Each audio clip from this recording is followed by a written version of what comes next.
अम्मा भी आपकी ना मानकर बहुत बड़ी सजा झेली है मैंने।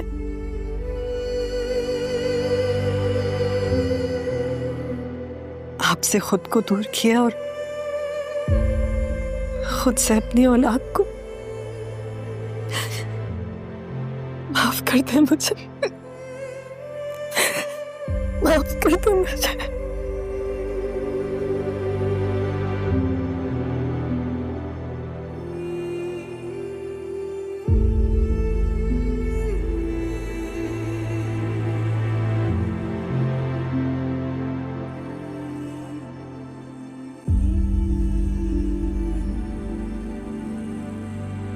इस तरह तस्वीरों को अगर चूम कर माफी मिला करती तो दुनिया में कोई खतावार नहीं रहता।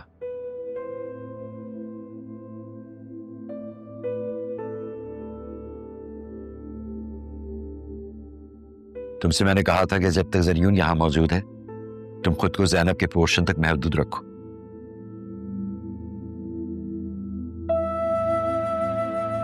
नहीं रोक सकी खुद को पापा। आपके इतने पास आकर भी खुद को दूर नहीं कर सकती।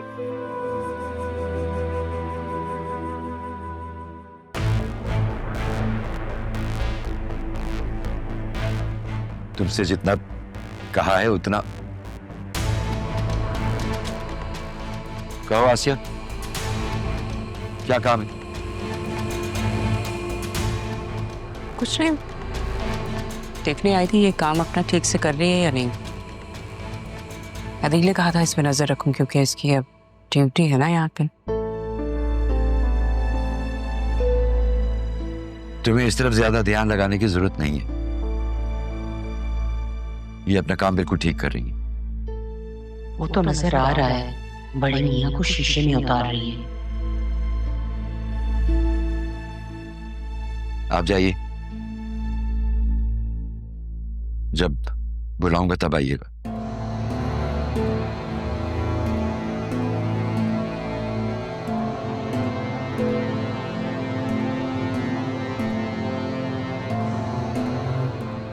क्या देख रही हो इस तरह? कुछ नहीं।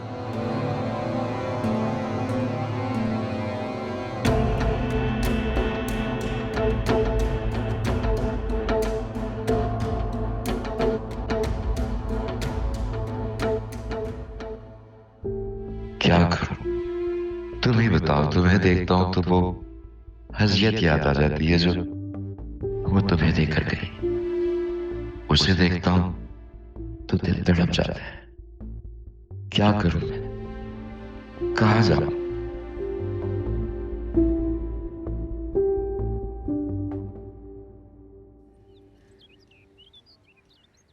अरे एक सेकंड, कहाँ जा रही हैं आप? सैलून जा रही थी, मामा ने अपॉइंटमेंट रखी है।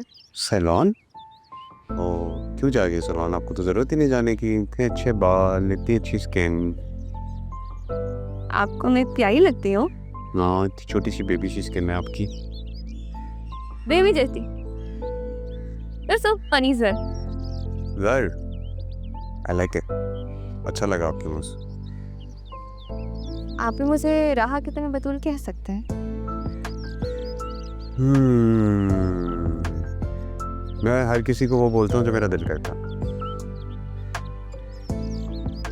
आपकी कज़न नहीं जा रही आपके साथ? सिर्फ ऑर्डर वगैरह में कोई इंटरेस्ट नहीं है। आपको है इंटरेस्ट? मुझे भी नहीं है, लेकिन मामा की वजह से जाना पड़ता है। मामा फोर्सफुली भेजती हैं। ऑलमोस्ट क्या बातें हो रही है? नहीं कुछ नहीं है, बता रही थी पार्लर जा रही हूँ। तंग तो नहीं करती तुम? अरे नहीं, शी सो स्वीट, इतना ख्याल रखती हैं, एंटरटेन रखती है हर वक्त मुझे।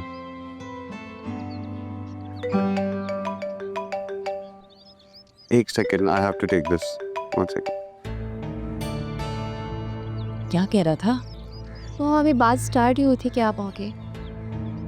देखो, इस मौके को जाने मत देना, मैं तुम दोनों को साथ देखती हूँ। मामा अभी मुझे उसे समझ तो लेंगे। पता चले कि वो चाहता क्या है। मुझे भी थोड़ा वक्त चाहिए उसे समझने के लिए। तुम्हें मेरी बात समझ में क्यों नहीं आती? इससे पहले कि राहा इसे ले उड़े, समझो मैं क्या कहने की कोशिश कर रही हूँ। मम्मा हमारी हर कन्वर्सेशन में राहा क्यों बीच में आ जाती है? हद होती है मम्मा, सारा मूड खराब कर देती हैं आप।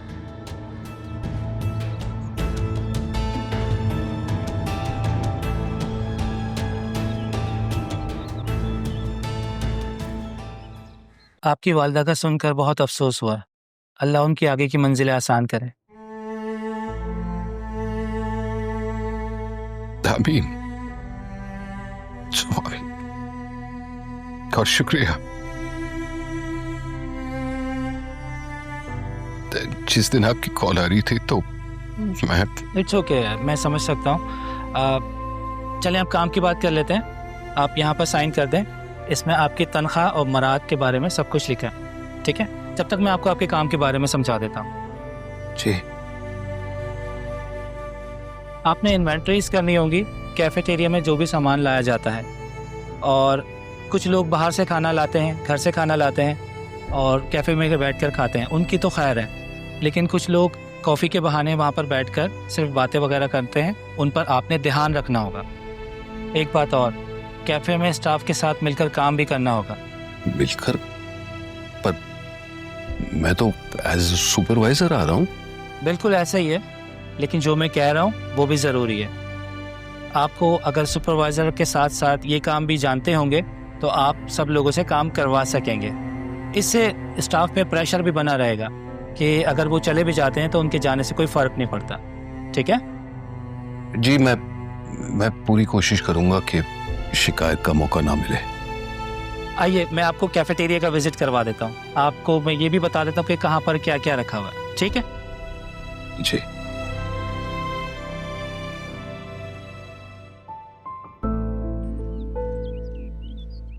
अरे यार बात सुनना। भाईजान हेलो, आपसे बात कर रहा हूँ।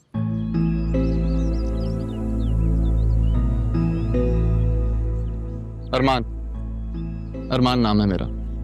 ओके मिस्टर अरमान, क्या आप मुझे बाहर ड्रॉप कर देंगे? क्योंकि मुझे राइट हैंड गाड़ी ड्राइव करनी नहीं आती है, मुझे अंकल के काम से जाना है। सॉरी, नहीं हो पाएगा।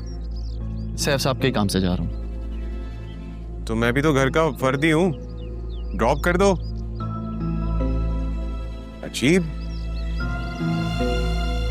क्या आदमी है।